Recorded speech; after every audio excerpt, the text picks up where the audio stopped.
నువ్వు ఎలా జీవించినా నిన్ను గద్దించడు కదా పాస్టరు. ఎప్పుడన్నా అడిగావా పాటర్ గారు?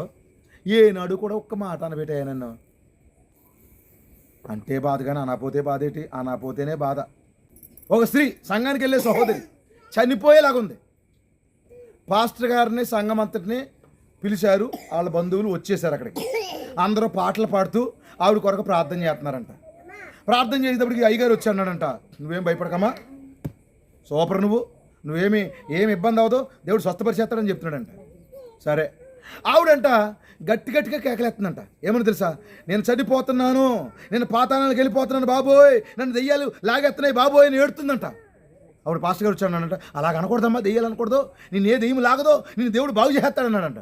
అప్పుడు అన్నదంట ఆవిడే, అయ్యగారికి దగ్గరికి రండి అన్నదంట. అప్పుడు ఆయన ఏమనుకుంటే తెలుసా?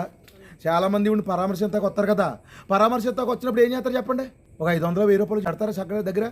అవన్నీ మంచం కింద పరుపు కింద ఎట్టుకుందేమో, ఇక మూట కట్టి ఇచ్చేస్తుందేమో అనుకున్నాడు అయ్యా. మొత్తం మీద మంచి కారుకి ఎత్తది అనుకున్నాడు. దగ్గరికి వెళ్ళాడంట, అనూసిందండి మొఖం మీద.